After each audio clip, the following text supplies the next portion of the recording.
రాహుల్ చేసిన ఆరోపణల మీద ఈసీ ప్రతిస్పందన చూస్తే ఖచ్చితంగా ఈసీ సరైన సమాధానం చెప్పలేక కొట్టుమిట్టాడుతున్నట్టు కరెక్ట్గా కనిపిస్తోంది.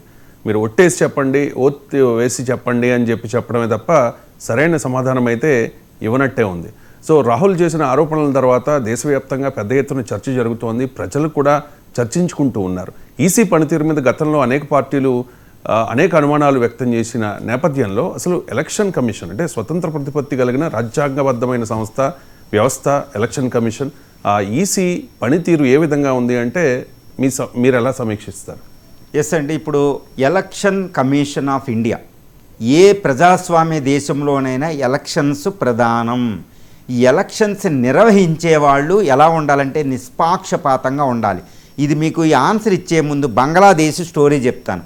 ఇప్పుడు బంగ్లాదేశ్లో పెద్ద సంక్షోభం నడుస్తుంది. ఎందుకంటే ఎలక్షన్స్ ఎలా నిర్వహించాలని, అక్కడ ఎలక్షన్ నిర్వహించడానికి నిష్పక్షపాతంగా ఉండదని అందరూ భయం వ్యక్తం చేస్తే హసీనా గవర్నమెంట్ దిగిపోతే ఇప్పుడు యోనస్ ఆధ్వర్యంలో ఒక గవర్నమెంట్ వేశారు. ఆ గవర్నమెంట్ మెయిన్ పని ఏంటంటే ఎలక్షన్ నిష్పక్షపాతంగా నిర్వహించడం. అంటే చూసారు ఎంత సంక్షోభం ఉంటుందో. అంటే భారతదేశంలో ఎలక్షన్ కమిషన్ ఇవన్నీ పనితీరు బాగుంటుంది కాబట్టి మనకి ఈ ప్రాబ్లం రాదు. కానీ బంగ్లాదేశ్లో ఎలక్షన్ నిర్వహించుకోలేని పరిస్థితి, ఎలక్షన్ కమిషన్ బాగాలేదు, రాజ్యాంగం ప్రాతిపదిక వాళ్ళకి బాగాలేదు, ఎలక్షన్ ఎలా నిర్వహించాలి. కానీ భారత రాజ్యాంగం దశ వస్తే ఈ ఎలక్షన్ కమిషన్ ఆర్టికల్ 324 నుంచి 329 వరకే చాలా సుస్పష్టంగా ఎలక్షన్స్ కమిషన్ యొక్క పరిధి, అధికారాలు, దాని పవర్స్ని నిర్ధారించింది. అందులో ఆర్టికల్ 324 అనేది ఏంటంటే in order to conduct free and fair elections in India, in order to superintend in elections process in the country, there is an election commission అని ఉంటుందండి.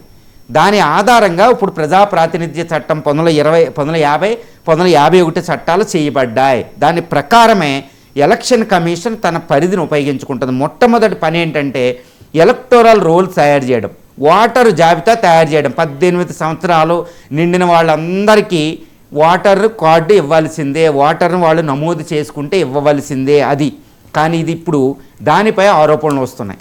18 సంవత్సరాల నిండిన వాళ్ళందరినీ ఓటు హక్కు ఇవ్వడం లేదు బీహార్లో స్పెషల్ ఇంటెన్సివ్ రివిజన్ ప్రకారం అని ఇక్కడ అపోజిషన్లో వాదిస్తున్నాయి. అంటే ఓటర్ జాబితాలో ఎన్నో ఫ్రాడ్ ఉంటున్నాయి అనేది తెలుస్తుంది. అంటే మొట్టమొదటి ఫంక్షన్ విషయంలోనే ఎలక్షన్ కమిషన్ ఆరోపణ ఎదుర్కొంటుంది, ఓటర్ జాబితా సవరణల విషయంలో, వీటి విషయంలో. కానీ దానికి పూర్తి అధికారాలు ఉంటాయి. ఈ విషయంలో ఎవరు ఇన్వాల్వ్ అవ్వడానికి లేదు. కట్ ఆఫ్ డేట్ ఆగస్టు, జనవరి 1 ఉంటుందండి. కానీ ఇక్కడ జూన్లో బీహార్లో ఎలక్షన్ ఇంకా 2 నెలలు ఉందనగా కండక్ట్ చేస్తుంది. అది ఆరోపణలు వస్తుంది. వివిధ రాష్ట్రాల్లో కూడా చనిపోయిన వాళ్ళ ఓట్లు ఇంకా అక్కడే ఉన్నాయి. చనిపోయిన వాటిలో తొలగింపు అనేది సక్రమంగా జరగడం లేదు. ఒక్కొక్కరు ఇక్కడ అక్కడ కూడా 2-3 కాన్స్టిట్యున్సీలో ఎలక్టర్లుగా నమోదవుతున్నారు. ఇంకా దొంగ ఓట్లకు ఆస్కారం ఉంటుంది. ఒక్కటి విషయం అండి, ఇక్కడ నేను చెప్పేది ఏంటంటే ఎలక్షన్ కమిషన్ తప్పు చేస్తుందని నేను చెప్పను. ఎందుకంటే ఎలక్షన్ కమిషన్ ఫంక్షనింగ్ ఎలా ఉంటుందంటే వరల్డ్లో అమెరికాలు, ఈ బ్రిటన్, ఈ ఫ్రాన్సు, జర్మనీ ఇలాంటి పెద్ద పెద్ద దేశాల్లో ఎలక్షన్ కమిషన్స్తో పోల్చుకుంటే భారత ఎలక్షన్ కమిషన్ వండర్ఫుల్గా వర్క్ చేస్తుంది. కానీ కొన్ని ఫిట్ ఫాల్స్ ఉంటాయి, కొన్ని రాంగ్ వస్తుంది, కొన్ని తప్పులు వస్తున్నాయి. ఎందుకంటే ఏ మాసివ్ ఎలక్షన్ ప్రాసెస్ అండి ఇది. చాలా ఏ మమ్మోత్ ఎలక్టోరల్ ఎక్సర్సైజ్. నేను ఒకటే అంటాను, ప్రజాస్వామ్య క్రతువు అంత పెద్ద ఎలక్షన్. ఎందుకంటే భారతదేశంలో ఓటర్ల జనాభా అక్కడ ఉత్తర అమెరికా, యూరోప్ కంట్రీల కంటే, అదే 2 ఖండాల కంటే పెద్దది ఉంటుంది. 96 కోట్ల మంది, 96.7 కోట్ల మంది. ఇంతమందికి ఓటర్ జాబితా తయారు చేసి ఫ్రాడ్లు లేకుండా ఇవ్వడం అనేది, ఫూల్ ప్రూఫ్ ఇవ్వడం అనేది హైలీ ఇంపాసిబుల్. కానీ ఎలక్షన్ కమిషన్ చేసి తీరాలి. కానీ చిన్న ఫిట్ ఫాల్స్ వస్తూనే ఉన్నాయి. కానీ ఇప్పుడున్న టెక్నాలజీని కరెక్ట్గా అది ట్రాన్స్పరెంట్గా ఉపయోగించుకోవడం లేదు. ఎందుకంటే ట్రాన్స్పరెన్సీకి ప్రాతిపదిక టెక్నాలజీ ఉంటే ఇంకా ట్రాన్స్పరెన్సీ వచ్చేసినట్టే, పారదర్శక. కానీ టెక్నాలజీ సరిగ్గా వినియోగింపబడడం లేదు అనే దానివల్ల ఒకటి మనకు తెలుస్తుంది.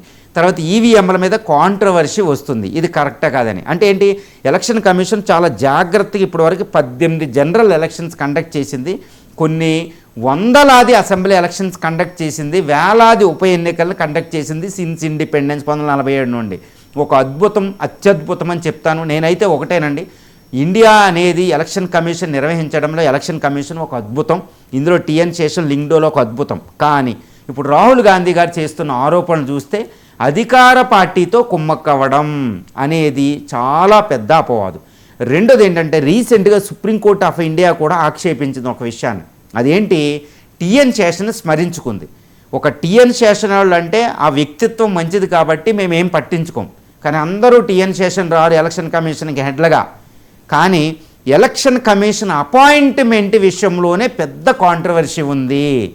చూసుకోవాలి, ఎలక్షన్ కమిషన్ అపాయింట్మెంట్ అథారిటీలోనే పెద్దది ఉంది. ఎందుకంటే ఇక్కడ సుప్రీంకోర్టు చీఫ్ జస్టిస్ ఉండాలి. ఎలక్షన్ అపాయింటింగ్ ప్రపోజ్ చేసేటప్పుడు సుప్రీం చీఫ్ జస్టిస్ ఉంటారు, అపోజిషన్ పార్టీ లీడర్ ఉంటారు, ప్రైమ్ మినిస్టర్ ఉంటారు, ఇంకా కొంతమంది ఉంటారు.